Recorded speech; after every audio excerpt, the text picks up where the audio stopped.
Coming to you straight from the Rio Grande and beyond. Broadcasting to the four corners of the globe. So grab your seat, your coffee, or your sundowner. Okay, everybody, here we go. On point, as always. This is Gloves Off. Gloves Off.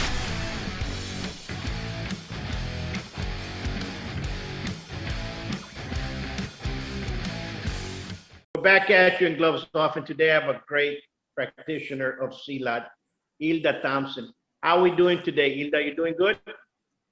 Yeah, I'm good, all good. Just it's annoying because it's raining all day long and there's flooding everywhere in West Java. Oh my God, it's so sad. Even there's a flooding, not flooding, but it's leaking in my house because it's raining. So this is raining from last night. Sucks. Well, you be safe. You be safe in the rain. Don't get too wet. But let's touch base on the martial art that you grew up with, that your family's been so famous for keeping, and let's talk about that. Okay? Yes, yeah. Thank you so much. For people who ask me about the pentajck silat, because it's confusing, which the people keep thinking or say that pentajck silat is like a Kali or Filipinos martial arts, but it's a completely different with Kali, and yeah, it looks similar but different. Like when I post a photo with the golak, because the golak is the main weapons in pentajck silat for the golak. Even in Indonesia, the golak they use for chop, and for cut the tree and cut the coconut for the sharp one. But in pentajck silat for the competition or for the practice, we use this one. We call the ipsi golak. This is the ipsi golak. There's the stamp on it from the ipsi. So ipsi is we pronounce Indonesian is pronounced ipsi, but in English like IPSI. So IPSI is Indonesian Pencaksilat Silat Association. So yeah, but pentajck silat was my granddad. So my granddad he's a study in an open that I have the class or traditional pentajck silat school in Bandung, West Java, and in 1951. So since he married with my grandma, so because before he have a 17 different style, but his background is a pentajck. So he is the champion and the master of a pentajck. Pentajck is still a style in pentajck silat, but pentajck is the Indonesian wrestling, the traditional Indonesian wrestling from West Java, Bandung, West Java.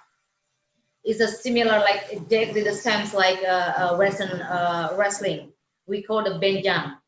So and then my granddad have 17 different style and marriage with my grandma, and my grandma, she has a pentajck silat guru in Cimande. So the Cimande is the style of the pentajck silat from the village in Bogor in Cimande. So the name of the village is Cimande. So yeah, if you there's like in Cimande, it's like there's the perguruan. So perguruan is like a silat school, and then there's the clinic to fix the brick bone. And then there's some, because in Indonesia we have a lot of the ceremonies and the rituals, right? So it's a Cimande, we have the ceremonies and the rituals before you doing the technique of the Cimande, because there's the 100 style in Cimande. And then this is where we're from. Yeah, from my granddad, we have the tiger, the harimau style, because before, once my uncle was born in Padang in Minangkabau in 1955. So which my granddad teaching the Minangkabau style in Padang, Minangkabau. And then since he married with my grandma, he learned the pentajck silat, the new style from Cimande, from Cikalong. And then since my uncle studied with my granddad in 1960 to 1965. He studied with my granddad, and then teaching in Indonesia, so make the organization. And he have 24 different styles. And then he went to spreading or introduce the pentajck silat in 1980 to US. And then my dad start teaching, because all of my family, my dad family, they teaching a silat. Not all of the family, but like my uncle, my dad, and my aunties. We have two aunties, Auntie Rita and Auntie Ike. So Auntie Ike, she active in the IPSI, in Indonesian Pentajck Association, and she's active as well teaching the silat in a private school in Bandung. So, and then my dad, he start teaching in the school in Bandung, in a private school, and coordinate with the and work with the IPSI on 1983 and 1983, and I start to be my uncle partner in a 1986 and 1986. So he's become my uncle partner. But my uncle, he is a study with the 15 different students as teachers. But my dad, he have his own teacher as well. So he learned from his father, his brother, and my dad have a 3 different guru. My grandma guru in Cimande, and he learned the Cikalong as well. So the Cikalong, it is the technique. The Cikalong technique is like the hard technique for Cikalong, because it will be good to take it down the opponent for the Cikalong, different like the Cimande, because Cimande is a simple technique. But in Cimande, we have the ceremonies or ritual. So before you doing the technique, you have to do the eye drops. So it means the eye drops have you have to promise yourself, promise to God, promise to your teacher to be a good person, and then to be humble, and then to be like a friendly, and then you have to teaching this knowledge properly. So we have like what I did when I go to Cimande, and I'm done with my dad as well, doing the hitting Cimande when the teacher keep hitting your hands till you get swollen. But we have the Cimande oil. So the Cimande oil is not all the people can make the Cimande oil, because there's something or mantra, I don't know, I can't understand, because my dad's not tell me about it. But the Cimande oil is so effective for the breakbone, and then if you get an injury, this is good for and you will heal quickly. So and then my dad right now, so since my uncle passed away, my auntie Rita represent the Mande Muda, and then my dad just he is not quit since my uncle passed away. He just shocked, he just lose his father, he lose his brother. So therefore for him, his father and his brother is like a figure for him. So he just like stopped for a while for pentajck silat, since Bernie Bernard Chong come to Bandung to see my dad, and which the old students looking for my dad, and they visit my dad on 2003, and he start to make a school, and with not different system. It is in my dad's system, we still use the family system from my granddad and from my uncle, still 25 different style. And then we have the program as well, we call it Jagabayat training program. So for the people who wanted to be instructor, and I want to be our representative to teaching the traditional pentajck silat, and then which there's in 25 different style, we put all of the style in Jagabaya, because we have the level 5, like level 1 to level 5, and the student will get a belt. The belt depends on the level. So we have the 5 different belts, like a black, green, red, white, and yellow. So the black black is like a still dark. We just begin to practice the Silat, yeah, for a different aspect, like the spiritual aspect or like the self different aspect. And then in when you pass to black belt, you get a green belt. Green belt is like a plant, you know, it just grows up, and then goes to the red belt. So red belt is mean like you are like ready, like a blood, because red is you know, like, yeah, like blood, right? So yeah, and then in the Jaga based training program, we have a different style. You know, each level we have a 3 and 4 style. And which is in level 1 we have the basic, because it is important in pentajck silat. We call it kuda-kuda, and with application as well. And then there's the technique from like a hands technique. So the hands technique has taken from a different style, from Cikalong, from Serat, and then from Syah Bandar. And then there's so we put in each level for 25 different style.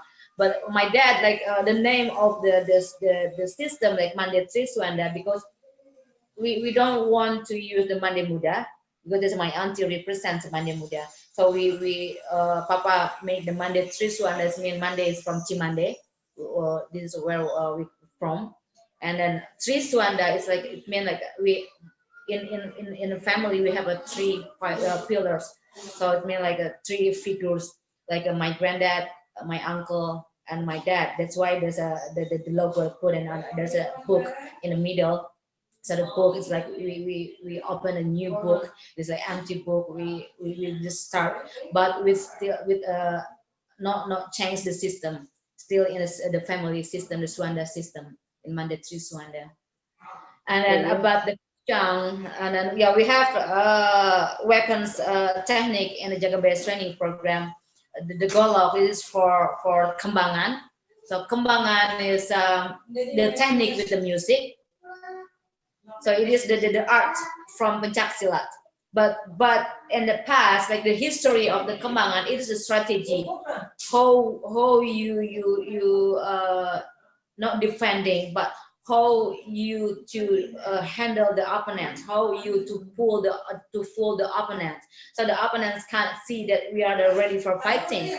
So it's in kembangan, so not just for art, not just for a competition, but in a Dutch colonialism before the people learn the pentajck silat, they have to hiding from the Dutch and doing the benjang, yeah, the wrestling, the Indonesian wrestling, and doing the kembangan. The kembangan in the past, like the people used doing the kembangan in the like the wedding party or like an event. So they do the kembangan. But right now there's a IPSI. They always hold the competition like twice a year, or yeah, 3 times a year for the gonjingan. So we call it gonjingan, which the teacher have to create the different technique for gonjingan. Even every school or every teacher have the kembangan for the basic, tepak dua, tepak tilu. But in competition, the teacher have to create their own style for gonjingan. So in Indonesia, it's not only an adult, but the kids as well. They have the golak, IPSI golak, but it's different size. And yeah, you can see on the YouTube for gonjingan, for pasanggiri. So pasanggiri is the name of the arts competition in IPSI. And but the crambit, so the crambit, because it just it's a well known since the raid movie, right? But before in Minangkabau, the crambit is as a tool to take the roots, you know, on the rice field. So since Iko Wise or whoever in the raid, they introduced the crambit, so it's become a famous.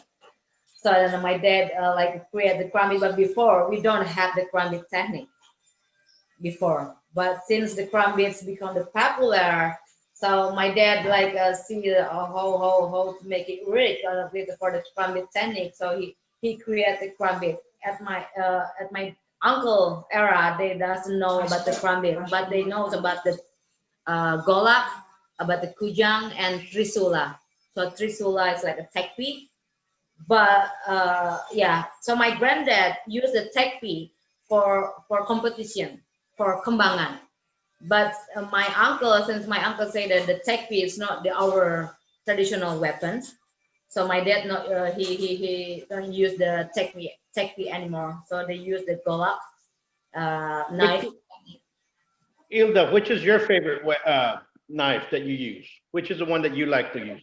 That is crambit, because the crambit is the crambit technique have the characteristic how you catch the opponent's hand with the crambit, right? Not with the hand, and then but yeah, honestly about the kujang technique, because it's complicated, it's difficult for me to learn the kujang technique.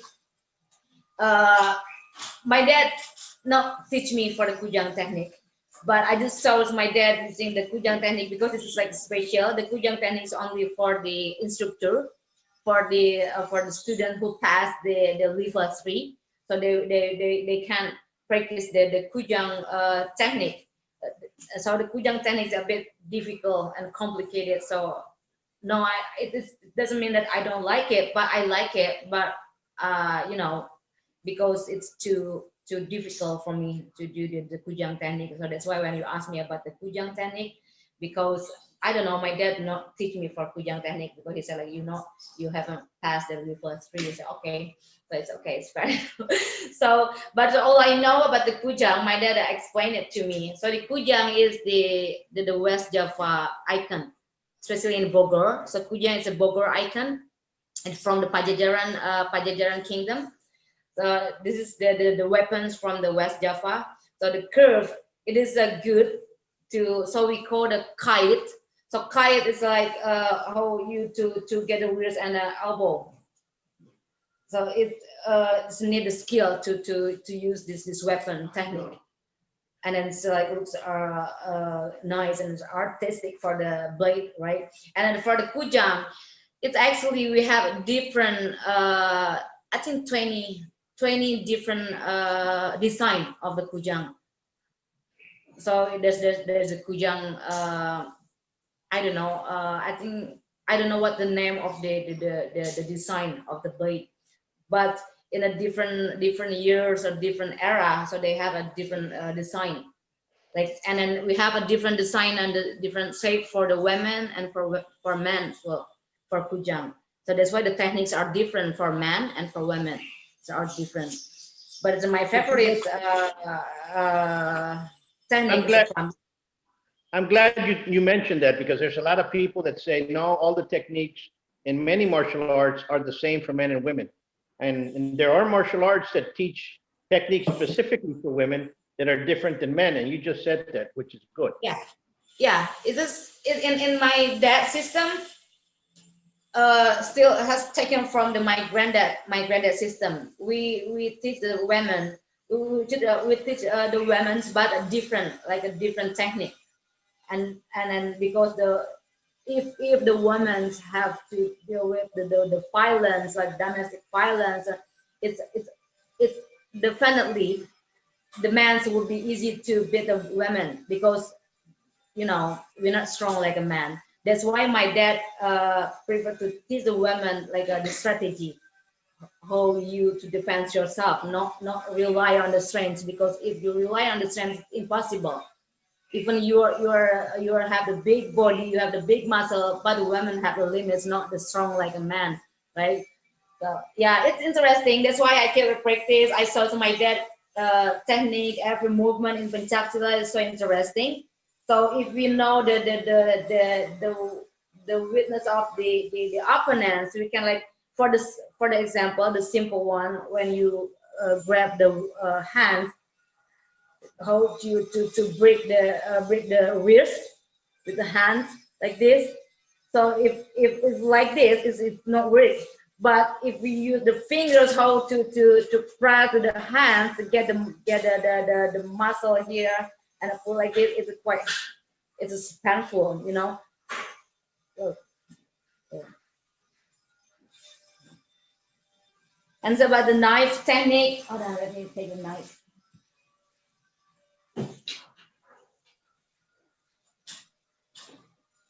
So, oh yeah, and in our system, in my dad and my uncle and my dad's system, we have the own weapons. We call the sabaton weapon. So sabaton weapon is like double edged. So it is the crumbit and a knife. But it's hard to find a weapons maker to. We have a design. So my dad have a design for the weapons. It is a special for sabaton technique. So sabaton is my uncle created the sabaton and teaching in San Francisco, and which the people like the sabaton because the sabaton is like not simple technique, but it's deadly technique where you slice and break the face and the neck or the stomach. It's a simple one, but it's deadly. So that's why it is what the Western guys like. The Western people like. They like the hard technique and deadly technique. Even they just it's so funny, But it takes time for me when I decided to help my dad in pentajck silat because it is a lot of it's too I don't know, like, how do I say it? In pentajck silat, there's many people talking about different style, different martial arts. They keep compare, they keep learn multiple different thing, right? So like, and they combine. I don't know what the cause. I think from all, what I understand and what I'm saying. So they added the words or the teachings from Bruce Lee, doesn't it? Because when I know that like when the people from FMA or from Jeet Kune Do or different martial art, they keep collect the techniques like the techniques collectors, right? So when you have the Kali, you have the background of a Kali, and you learn the pentajck silat, and they combine the technique. So it is I had an experience. So there's a student, one of our students, his background is a Kali, so he combined with the pentajck silat, and because it's not good, because this is like the authentic martial art, and I'm sure like karate, taekwondo, or 100 different martial art, they have like characteristic, they have like a good technique. So when the student try to combine it, it's not fair, right? And for the teachers or whoever, or teachers or the instructor, they like me, I definitely knows that it is my system. Even you combine, you try to modify the technique, how are you locking and grabbing, and I know that's my system. Why you combine it? No, I just created like with the Filipinos martial art or with no, you can't combine it because it's different. We have a different style with a different purpose and a different movement. Even they look the same, like Chimande, they have for Chimande they have the characteristic of the way you break the wheels like this. So that's why you have to get a stronger hands, have to do the process for the hitting Chimande for box your hand, yeah. So because there's a lot of martial arts out there. Every martial art by itself is good by itself because they were built by itself. And then people understand that there's martial arts for sport, and then there's combative martial arts like Thai boxing, Savat, boxing, MMA, that they're inside the ring, and it's a total different philosophy, and it's also a different mindset for us to go inside the ring, right? And then there's martial arts for self-defense, that come through a culture, just like pentajck silat, just like some of the other Savat, Kaput, that existed inside a culture that you can't remove it from that culture and make something else out of it because it doesn't mix. Some techniques might work, but there's some arts that don't combine. For example, sumo wrestling is a beautiful art. It's a beautiful competition. The ceremony and everything, the respect, the nobility of the sumo wrestler. It's a lot different than Greco-Roman wrestling.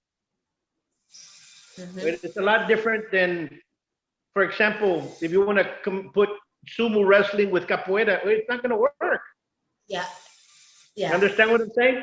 So, but there's That's some true. similarities because the body's the same way, it's built the same, but there's certain things that occur during the development of each country and each culture that changes. You have to live in that culture to understand. Yeah. Yeah. Absolutely. And in the West, what I have found out, Hilda, is that many people want to learn martial arts like a microwave. They go to one class, they look at a video, and they press two Yeah. minutes, and they're looking, they pull it out, and they drink it, and I already know it. Yeah. You have to Yeah. train. You have to train for a long time. Yeah, this have a And, principle, you know. So it's like it is about the principle. So what the Bruce Lee said, like just when a Bruce Lee said like just you can yeah, you can take what you need, or just uh like learn what you can, right? Learns what you can, and then throw it the useless and take it if it's useful for you. But I think the people just take it wrong, because they keep collect the different system, and then they learn the system, they learn the system, and but they doesn't know what they're doing, because this too much, this like a mountain of the technique on the plane or something like that. So this, they're not being greedy, but they will miss the important part in in martial arts. It's any martial arts. I'm not talking about pencaksilat, silat, right? So yeah, it's very common, you know, in US, because in Indonesia we not do that method, because we just focus on pencaksilat. Even in pencaksilat, even in West Java alone, there's a 200 different styles. Can you imagine in the West Java alone? So in the West Java, and then we have like how many cities in the West Java, and so in Bandung, so there's a Bandung, Cianjur, Bogor, Cimande, Sukabumi. There's oh my God, there's many cities in of course, West Java. So and in the Central Java as well. So it's, for me, it's more than enough. Even in pencaksilat, when we want to explore the different 100 different style, I'm not gonna get, I will get nothing from it. I'm not gonna get the benefit from it. So just focus in one. That's why like my uncle created Jagabaya training program. So if you have the basic of the, you are was wrestler, or you are the boxer, or you are used to fighting on the ring. So we have the all of those system, you know, in this program, in those program. So, but not only practice the technique, not only learn how you to beat the opponent, how you to easily fighting on the street. No, but we teach the student like as yeah, how the Indonesian do, like ceremony rituals, and then to make you more not patient but be a good instructor. Because if you're, all of the people, all I know, like what I understand, they being arrogant, what they being a master. Oh, I can do this system, I can do this system, and I master it, so I'm strong, so I know I'm the best, I'm the best, I'm the best of the best. So in pencaksilat, it's not allowed to be the arrogant, because it's not good. The arrogance is like it will easy for the opponent to beat you up, because you're not focus on how to deal with the opponent, how to play, or how to control the opponent's body, but you keep thinking your mindset like I'm the best, I'm good, I'm easy to throw like one punch, like this and done. But it's different in the reality, it's different, right? So we kind of talking, we kind of rely on our mouths, like okay, I'm ready, and the opponent, when you, if you deal or facing with the professional, oh my God, you talk too much, I could done. So yeah, it's interesting anyway, but yeah, thank you so much, sir, for invite me. It thank is you so much for keeping the art alive. And one day we'll interview your father. We'll make sure that we'll do that. And I want to thank you. Continue moving forward. because it expands on a lot of things. A lot of people look at martial arts, doesn't matter what martial arts, and they say women cannot do it. And you're a perfect example that you can do in martial arts. You're doing it and you're still training and moving forward. And people look, it's like my wife. My wife does capoeira, and she's tremendous at it. And she was in Brazil, has a terrific following. But people look at here in the United States and they think, no, girls cannot do martial arts. They have to do martial arts. They have to protect themselves. And that's just the way it is. So I want to thank you so much, Hilda. Continue moving forward. Hugs to everybody, and we'll see you soon. Oh yes, sir. Thank you very much. Thank you very much for inviting your podcast. Hopefully it's rich and helpful for the audience, for people watching this video. Hopefully, hopefully it's not get me wrong.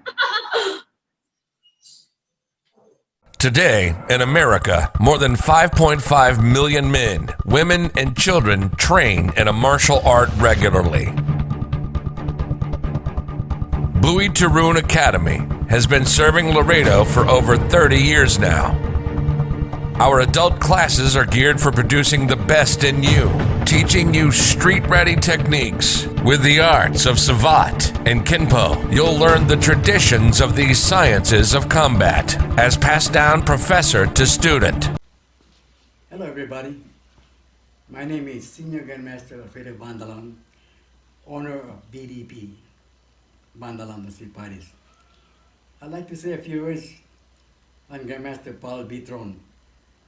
He's a man of great integrity, a man of great knowledge of martial art.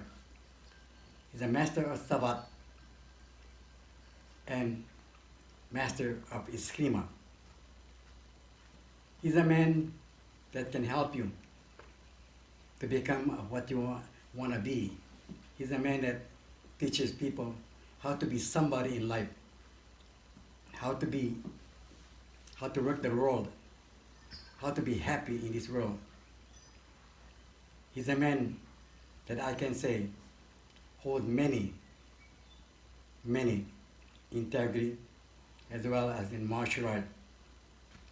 But I'd like to say this man has a radio station, does hunting all over the world, and he works with all kind of people, all walks of life. And all I want to say, that Paul Buitrón is a man that can help people to be somebody in life. I'd like to say aloha, thank you. I am Grandmaster Michael Duran of Original Hero Eskrima Federation here in Vallejo, California. Professor Paul Buitrón is an accomplished martial artist who has developed an understanding that as a caretaker in our martial arts, it is his responsibility to keep the art alive and in depth. He acknowledged that it is the students that give the art life. I hold his friendship and his continuing accomplishments in the art in the most highest regard. Thank you. Come train at the best kept secret of Laredo. Give us a call for your free evaluation at 956-401-4868 or check out our website at savat.biz. Follow us on YouTube and Facebook.